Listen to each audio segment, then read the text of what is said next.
Everyone, अब आगे के टॉपिक में बात करते हैं जो कि हमारा पार्ट 2 है चैप्टर 2 का। ठीक है, इसमें ज़्यादा कुछ हमें नहीं पढ़ना है, बाकी बचे हुए पार्ट्स को पढ़ना है, जैसे फ्रीक्वेंसी डिस्ट्रीब्यूशन किसको कहते हैं। ठीक है, आगे जो हमारा फ्रीक्वेंसी डिस्ट्रीब्यूशन के कुछ एग्जांपल्स और उसके बाद फ्रीक्वेंसी पॉलीगॉन कर्व क्या होता है, और फिर उसके बाद हमारा बॉक्स एंड विस्कर प्लॉट, और फिर उसके बाद स्टीम एंड लीफ। ठीक है, तो बस यही 4 चीज़ हमें पढ़ने हैं यहाँ पे, तो आराम आराम से पढ़ते हैं, इसको कंप्लीट करते हैं। देखिए फ्रीक्वेंसी डिस्ट्रीब्यूशन क्या है। The frequency of data value is often represented by F. जो भी फ्रीक्वेंसी होता है डाटा का, उसको हम लोग एफ से रिप्रेजेंट करते हैं। And frequency table constructed by arranging collected data. ये जो फ्रीक्वेंसी टेबल होता है, इसमें हम लोग अरेंज करते हैं कलेक्टेड डाटा को। ठीक है, arranging collected data. Value is ascending order, है ना, असेंडिंग ऑर्डर में इसको हम कलेक्ट करते हैं, माने छोटा से बड़ा, है ना, पहले 5 है तो देखो फिर 6 है फिर 7 है, ऐसे छोटा से बड़ा इसको हम लोग ऐसे अरेंज करते हैं। ठीक है, और इसी चीज को फिर हम लोग रिप्रेजेंट करते हैं। जैसे आप यहाँ पे एक एग्जांपल देख पा रहे होंगे, there are the 20 students in a class. 20 student हैं क्लास में। ठीक है, द टीचर मिस जॉली, एक मिस जॉली नाम की एक टीचर है, ये आस्क स्टूडेंट से आस्क करके कि इनका फेवरेट सब्जेक्ट क्या है, और वो चार्ट बनाती है। तो ऐसे फेवरेट सेट बनाती है, तो पहला बच्चा आता है बोलता है मैथमेटिक्स, दूसरा बच्चा साइंस बोलता है, तीसरा बच्चा इंग्लिश, फिर पहला बच्चा आता है बोलता है मैथमेटिक्स, फिर आर्ट्स, फिर इंग्लिश, है ना, फिर इंग्लिश, फिर मैथमेटिक्स, फिर आर्ट्स, फिर साइंस, फिर साइंस, फिर मैथमेटिक्स, फिर मैथमेटिक्स, फिर साइंस, फिर साइंस, फिर मैथमेटिक्स, फिर आर्ट्स, फिर मैथमेटिक्स, फिर इंग्लिश। अब बताओ क्या इन्फॉर्मेशन को देख के आप बता पा रहे हो कितने बच्चे हैं जो मैथमेटिक्स वाले हैं, कितने बच्चे हैं जो इंग्लिश वाले, कितने बच्चे हैं जो साइंस वाले, कितने बच्चे जो आर्ट्स वाले, नहीं बोल पा रहे हो। तो इसी चीज को रिप्रेजेंट हम इस वे में करेंगे कि हम यहाँ पे अच्छे से समझ पाए। तो हम लोग क्या करेंगे, पहले तो हम लोग 20 स्टूडेंट्स को लेंगे, और हम लोग यहाँ पे आर्ट्स जो भी सब्जेक्ट है, हमारे 4 ही सब्जेक्ट में फ्लक्चुएट हो रहा है, आर्ट, मैथमेटिक्स, साइंस और इंग्लिश, है ना। और इसको हम लोग काउंटिंग करने के लिए टैली मार्क का यूज करेंगे। टैली मार्क मतलब 8 एक है तो एक डंडा, है ना, बचपन में आपने किया होगा। तो टोटल 4 टैली मार्क हुआ तो नंबर को स्टूडेंट 5 4 हो गए, और पांचवा में ऐसे काट देते हैं, तो 5 देखो ये 4 और ये कटा हुआ है, तो 5 5 और 2 7, ये बचपन में आपने सबने किया होगा। फिर यहाँ 5, फिर यहाँ 4, अब इस सबको जोड़ दो टोटल 20 होगा। ठीक है, तो ये आ गया हमारा फ्रीक्वेंसी, नंबर ऑफ स्टूडेंट जो हमने निकाला वो frequency with the help of tally mark. ठीक है, इसी को हम लोग कहते हैं क्या, फ्रीक्वेंसी डिस्ट्रीब्यूशन कर्व। इस तरीके से हम लोग यहाँ पे लिख भी देते हैं। ठीक, फिर इसी को हम लोग ग्राफ में प्लॉट करेंगे तो बार ग्राफ में प्लॉट करेंगे।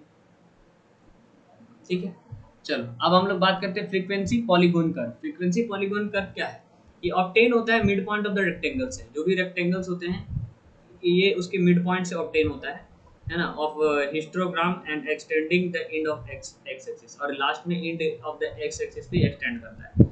The graph constructed using the line join the mid point. Just like वो आपने लाइन ग्राफ समझा था ना, वैसा ही कुछ है यहाँ पे, जॉइन द मिड पॉइंट्स।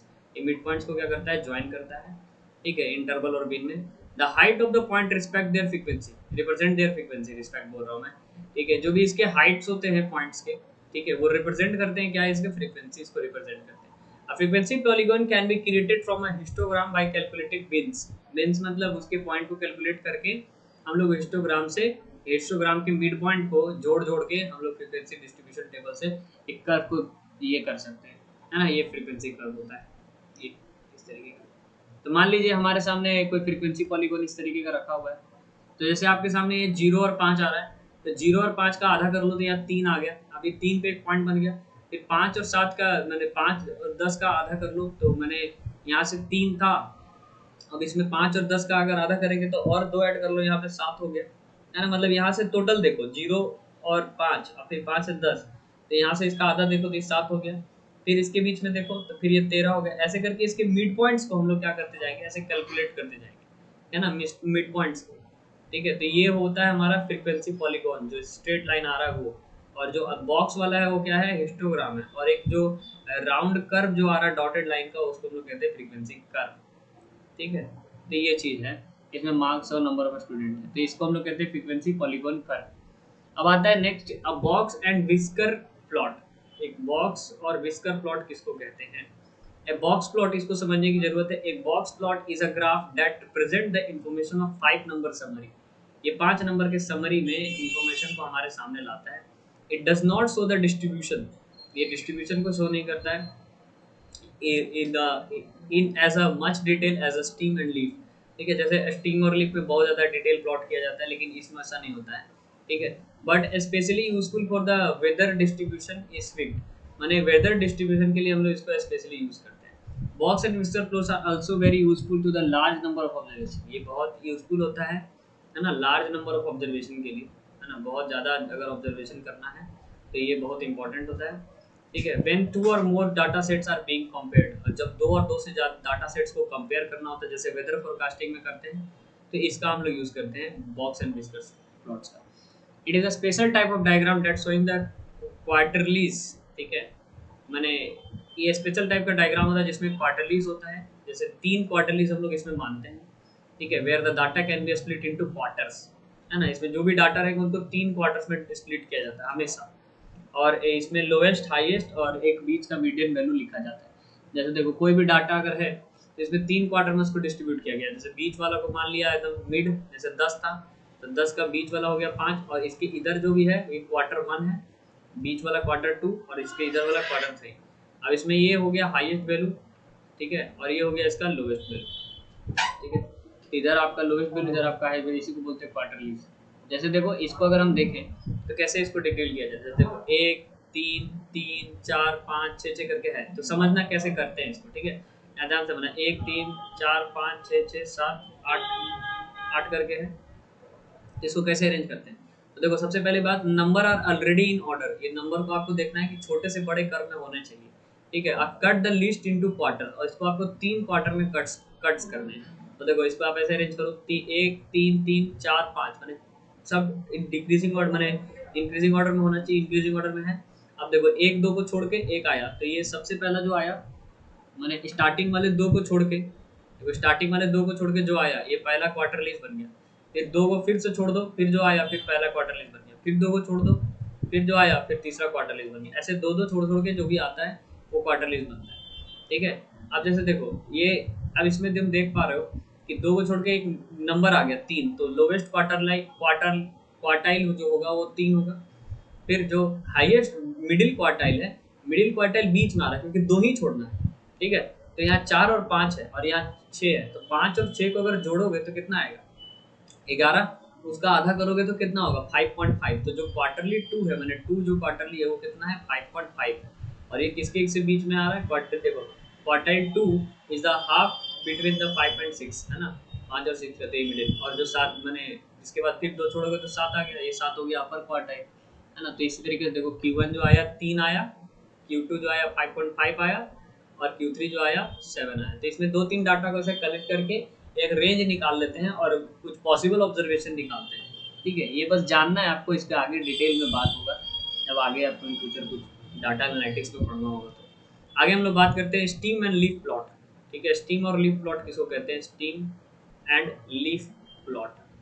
तो देखो stem and leaf plot is a way to represent the quantitative data according to the frequency ranges. देखो स्टीम और जो लीफ प्लॉट होते हैं, एक ऐसा रास्ता है जिसमें हम लोग क्वांटिटेटिव डाटा को रिप्रेजेंट करते हैं according to the frequency ranges, है ना, और frequency distribution. In the stem और leaf plot each data split into, जो भी डाटा है उसको स्प्लिट कर देना है स्टीम और लीफ में। अब आपको शायद समझ में नहीं आ रहा होगा सर ये स्टीम क्या है, लीफ क्या है। स्टीम मतलब समझो जड़, और लीफ मतलब उसका पत्ता। तो कोई भी डाटा को आपको डिस्ट्रीब्यूट कर देना है उसके जड़ और पत्ते में। आप तुम सोचोगे सर ये जड़ पत्ता क्या कर रहे हो, जैसे मान लो अगर 10 लिखा हुआ, सॉरी 12 लिखा हुआ है, तो 12 का जो जड़ है वो 10 है, और 2 उसका क्या हो गया लीफ हो गया, ऐसे समझना है। ठीक है। तो steam and leaf plot is used, अभी इसके एग्जांपल लेंगे तो और अच्छे से समझ में आएगा। देखो stem and leaf plot is used most when the number of data value is very large, मतलब जब बहुत ज़्यादा लार्ज वैल्यू रहेगा, है ना, और हमको इजीली कैलकुलेट करना है, ज़्यादा माथा पीछी नहीं करना है, तो हम लोग किसका यूज़ करते हैं, और मोड मीडियन को कैलकुलेट करना है तो हम लोग किसका यूज़ करते हैं, स्टीम एंड लीफ। अब समझते हैं इसको, ये ऊपर जो लिखा था कहानी था बस।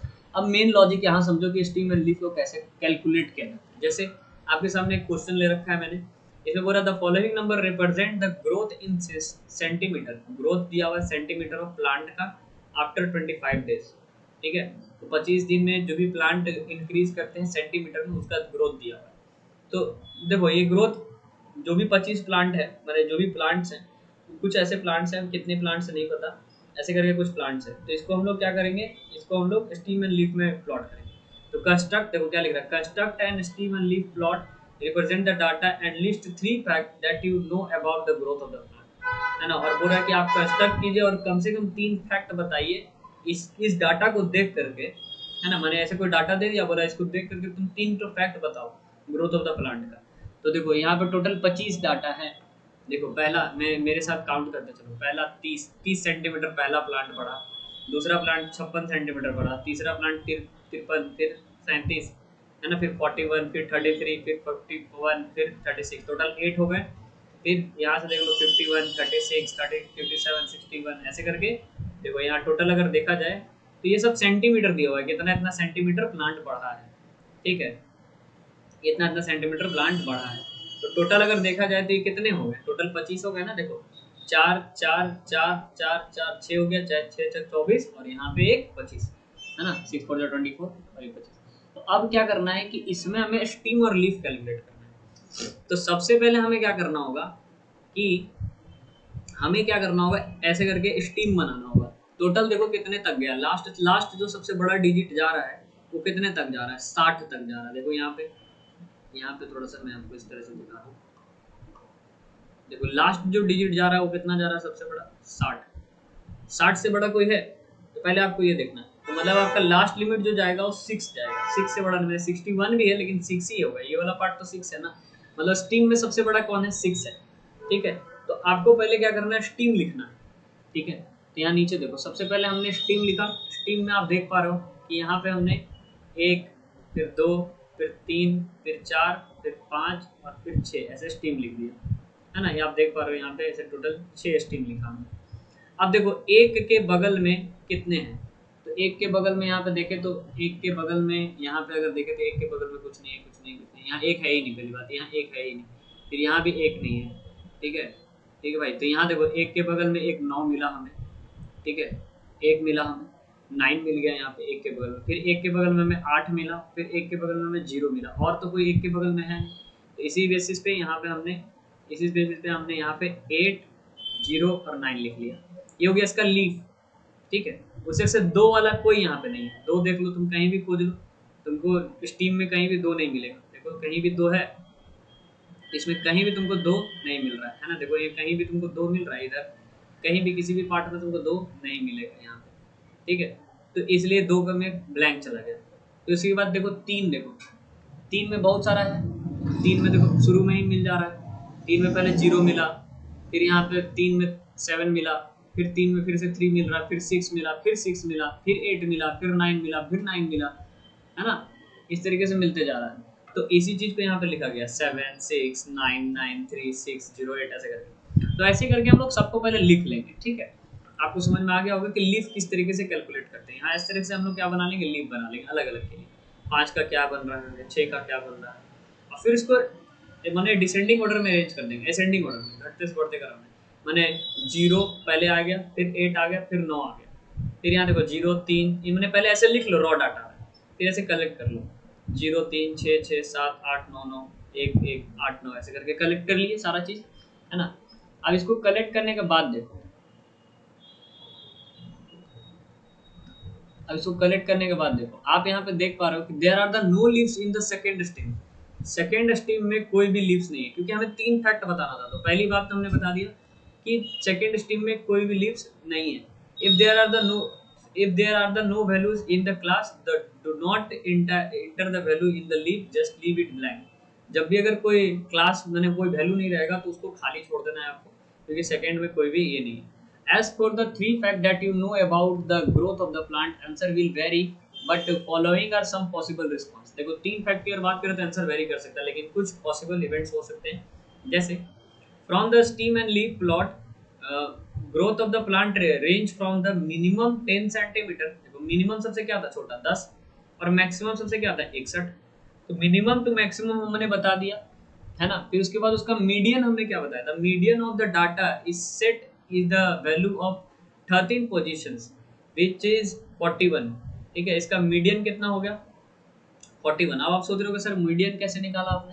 तो देखो मीडियन की अगर बात करें तो इसके बीच में देखो ऊपर से इधर से 1, इधर से 3, 2 में तो कुछ था ही नहीं, इधर से 5 और इधर से 6, इसके बीच में जो आया वो क्या आया, ये वाला चीज आ रहा 41, तो इसका मीडियन जो होगा वो लगभग कितना होगा 41 के आसपास, ये अंदाजा मैं आपको बोल रहा था।